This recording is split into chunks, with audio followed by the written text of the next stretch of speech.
بھائی جو بات ہے ٹو دا پوائنٹ، ایاک نعبد و ایاک نستعین، اللہ کہتے ہیں کہ ہم تجھی سے مدد مانگتے ہیں، اللہ نے ہمیں کہا نا، تو نبی سے مدد مانگنا اگر جائز ہے تو پھر اس آیت کا مطلب کیا ہے؟ بس یہ بتا دیں آپ یوٹیوب پہ ہمیں.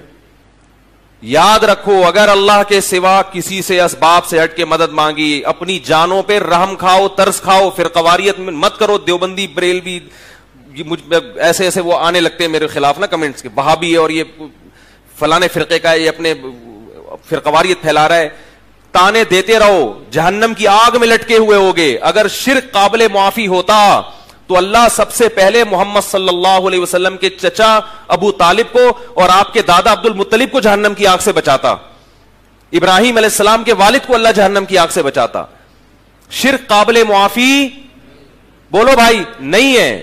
آپ یوٹیوب پہ میرے خلاف کمنٹ سینکڑوں کر دیں، خدا کی قسم قیامت میں رو رہے ہوگے کہ مولوی صحیح کہہ رہا تھا، کاش ہم اس کی بات پر عمل کر لیتے. اور یہ میری بات نہیں ہے، میں کون سے بچا رہا ہوں، شرک سے بچو.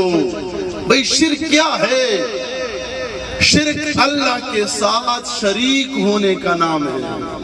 ہم کسی کو اللہ کے ساتھ شریک نہیں کرتے. ایاک نستعین کا معنی کیا ہے؟ اللہ جیسے مددگار ہے، اللہ جیسے مددگار کوئی نہیں. نبی بھی اللہ جیسے مددگار تو پھر ایاک نستعین اللہ کیسے مددگار ہے؟ علمی جواب ہے لیکن سنو ریکارڈ ہو رہا ہے، عالم کو جواب دے رہا ہوں. یہ میرے پاس شرح العقائد ہے، یہ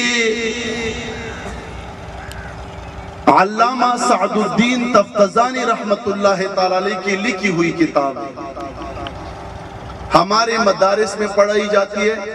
اور یہ چونکہ مسئلہ جو ہے ایاک نستعین یہ علم الکلام کا مسئلہ ہے، عقیدے کا مسئلہ ہے. اس کو عقیدے کی کتاب سے ہم نے حل کرنا ہے. سنیں، شرح العقائد بڑے صاف انداز میں کہہ رہا ہے فَإِنَّ أَوْصَافَهُ مِنَ الْعِلْمِ وَالْقُدْرَةِ وَغَيْرِ ذَلِكَ أَجَلُّ وَأَعْلَى مِمَّا فِي الْمَخْلُوقَاتِ بِحَيْثُ لَا مُنَاسَبَةَ بَيْنَهُمْ.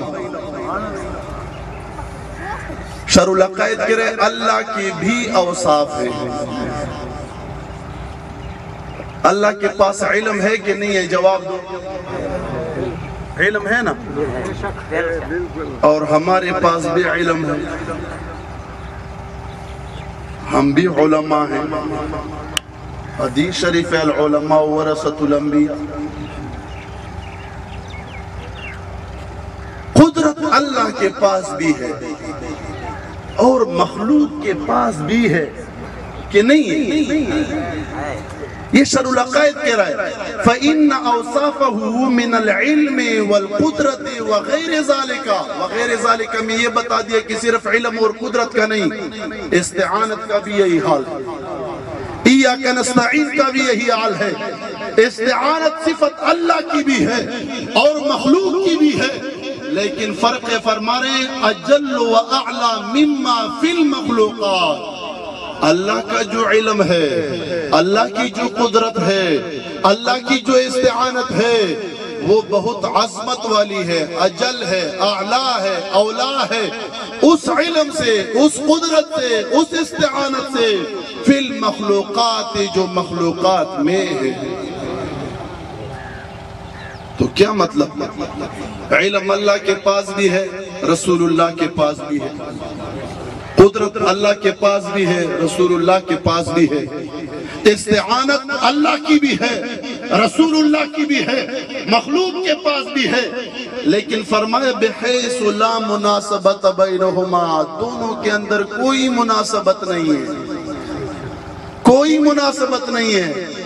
اللہ کی صفات اللہ کے شان کے لائق، مخلوق کی صفات مخلوق کے شان کے لائق. اور اللہ کے متعلق آپ جانتے ہیں، افسوس یہ ان لوگوں کا توحید صحیح نہیں ہے، یہ اللہ کو نہیں جانتے، ورنہ ہر چیز کو یہ شرک نہ کہتے. اللہ کی ذات کے متعلق ہمارا یہ عقیدہ شرع عقائد بتا رہا ہے اللہ کی ذات کے متعلق یہ عقیدہ، میں حیران ہوتا ہوں یہ کتابیں پتہ نہیں ہے علماء پڑھتے نہیں ہیں، کیا مسئلہ ہے سمجھ نہیں آتی۔ اللہ کی ذات کے متعلق ہمارا یہ عقیدہ ہے کہ اللہ کی ذات قدیم ذات ہے۔ کیا ذات ہے؟ اب یہ ہماری مجبوری ہوتی ہے نا عوام کے سامنے علمی باتیں کرنا، لیکن میں سمجھانے کی کوشش کروں گا۔ قدیم کا کیا معنی؟ شرح العقائد کہہ رہا ہے لا وجود لا ابتداء لوجودہ۔ قدیم کا یہ معنی ہے کہ جس کی وجود کی ابتدا نہ ہو، جو ہمیشہ سے ہو، ہمیشہ کے لیے ہو، اس ذات کو قدیم ذات کہا جاتا ہے۔ اور یہ شرح العقائد کا قانون ہے، جیسے ذات ہو ویسے صفات ہو۔ شرح العقائد ایک جگہ پہ کہہ رہا ہے وَلَا اسْتِحَالَةَ فِي قِدَمِ الْمُمْكِنِ إِذَا كَانَ قَائِمًا بِذَاتِ الْقَدِيمِ۔ فرما رہے ہیں کہ جب ذات قدیم ہو تو صفات بھی قدیم ہو۔ اللہ کی ذات قدیم ہے، اللہ ذات ابتدا نشتا، اللہ کی ذات کی ابتدا وجود کی ابتدا نہیں ہے، ہمیشہ سے ہے۔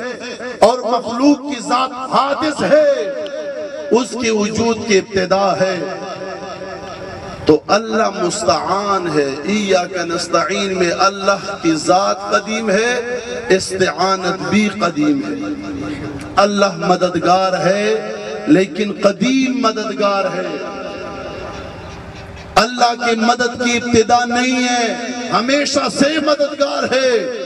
اور حضور علیہ السلام مددگار ہیں، وہ حادث ہیں، وہ اللہ کی عطا اور اذن سے مددگار ہے۔ اس لئے اعلیٰ حضرت ایک جگہ پہ فرماتے ہیں بندہ قادر کا ہے، قادر بھی ہے عبد القادر۔ کتنا پیارا عقیدہ ہے۔ کہتے شیخ عبد القادر جیلانی بھی قادر ہیں، اللہ بھی قادر ہے، لیکن فرق ہے شرک نہ کہو۔ اللہ قادر ہے، وہ قدیم ذات ہے، اس کے قدرت کی ابتدا نہیں ہے۔ اور شیخ عبد القادر جیلانی قادر ہے، اللہ کی اذن اور طاقت سے قادر ہے۔ تو شرح العقائد نے کیا عقیدہ دیا؟ فإن أوصافه من العلم والقدرة وغير ذلك جل وأعلى مما في المخلوقات بحيث لا مناسبة بينهما قال في البداية۔ اب ایک مثال پیش کر رہے ہیں کیسے اللہ کی صفات فرمایا فإن العلم منا موجود وعرض وعلم محدث وجائز الوجود ويتجدد في كل زمان۔ علمی بات ہے، سنیں شرح العقائد کہہ رہے علم ہمارا بھی ہے، لیکن ہمارے علم کی صفت کیا موجود ہے، عارض ہے، عالم محدث ہے، حادث ہے، قدیم نہیں ہے، جائز الوجود ہے، واجب الوجود نہیں ہے، یتجدد فی کل زمان، ہر زمانے میں تبدیلی قبول کرنے والا ہے۔ آج تھوڑا ہے، کل زیادہ ہے، مہینے بعد اور زیادہ ہے، اس میں تجدد ہے، نیا ہو رہا ہے زمانے کے حساب سے۔ لیکن اللہ کا علم ایسا نہیں ہے۔ فرمایا فَلَوْ أَثْبَتْنَا الْعِلْمَ صِفَةً لِلَّهِ تَعَالَى لَكَانَ مَوْجُودًا صِفَةً قَدِيمَةً وَوَاجِبَ الْوُجُودِ وَدَائِمًا مِنَ الْأَزَلِ إِلَى الْأَبَدِ فَلَا يُمَاثِلُ عِلْمَ الْخَلْقِ بِوَجْهٍ مِنَ الْوُجُودِ۔ شراکت کے اللہ کا علم موجود ہے، قدیم ہے، واجب الوجود ہے، دائمی ہے، ازلی ہے، ابدی ہے۔ فَلَا يُمَاثِلُ عِلْمَ الْخَلْقِ بِوَجْهٍ مِنَ الْوُجُودِ، مخلوق کے علم کے بالکل مماثل اور مشابہ نہیں ہے ایک چیز میں بھی۔ اب اگر کوئی یہ عقیدہ رکھے ایاک نستعین میں کہ اللہ جیسے مددگار ہے اسی طرح رسول اللہ بھی مددگار ہے تو یہ شرک ہے۔ بات سمجھ میں آ رہی ہے؟ اگر کوئی کہے کہ اللہ جیسے مددگار ہے اسی طرح رسول اللہ بھی مددگار ہے تو یہ شرک ہے، ہمارا یہ عقیدہ نہیں ہے۔ ہم کہتے ہیں ایاک نستعین کا معنی یہ ہے کہ اللہ کی ذات قدیم ہے، صفات بھی قدیم ہے، تو اس کا ایاک نستعین کا معنی یہ ہے کہ اللہ تو ذاتی مددگار ہے، تو قدیم مددگار ہے، تیرے مدد کی ابتدا نہیں ہے، اور حضور علیہ السلام مددگار ہیں، وہ حادث مددگار ہیں، عطوائی مددگار ہیں۔ تو ایاک نستعین میں الحمدللہ ہم بالکل لوگوں کو گمراہ نہیں کر رہے۔ ایاک نستعین کا یہ معنی نہیں ہے، ہاں یہ بتا دو اگر ہمارا یہ عقیدہ ہو کہ اللہ جیسے مددگار ہے اسی طرح رسول اللہ مددگار ہے، اگر ہمیں کسی کتاب میں لکھا ہو تو پھر ہم جواب دینے کے لیے تیار ہیں۔ الحمدللہ ہمارا عقیدہ شرک سے پاک ہے، اللہ جیسے مددگار ہے اس طرح کوئی مددگار نہیں۔ لیکن پہلے تو اللہ کی صفات تو آپ جانیں، اتنے بڑے اسکالر بنے ہوئے ہو، اتنا بڑا دعویٰ کرتے ہو اور اللہ کی ذات اور صفات کے متعلق علم ہی نہیں ہے، معمولی باتوں پہ لوگوں پہ شرک کے فتوے لگا رہے ہو، مسلمانوں کو شرک مشرک کہہ رہے ہو، لوگوں میں فرقواریت تقسیم کر رہے ہو، لوگوں پہ شرک کے فتوے نہ لگاؤ، مسلمانوں پہ شرک کے فتوے نہ لگاؤ۔ الحمدللہ ہم قرآن جانتے ہیں، اللہ کی کتاب ہے، اور میں نے بتا دیا یہ علم الکلام کا مسئلہ ہے، شرح العقائد کا مسئلہ ہے، اس لیے میں نے ضروری سمجھا کہ ایاک نستعین کا مطلب کیا ہے کہ اللہ قدیم مددگار ہے، اللہ جیسے مددگار کوئی نہیں، وہ ذاتی مددگار ہے، قدیم مددگار ہے، اور مدد کی صفت مخلوق کے پاس بھی ہے، وہ اللہ کی اذن اور طاقت سے مددگار ہے۔ تو اگر ہم حضور علیہ السلام کو مددگار کہتے ہیں اللہ جیسے نہیں، شرک نہیں، برابری نہیں۔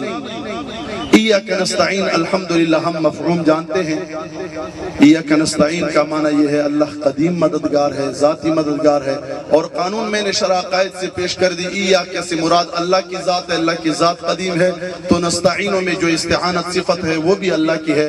اللہ پاک ہمیں قرآن کی صحیح فہم نصیب فرمائے، اللہ پاک ہمیں قرآن جو ہدایت کی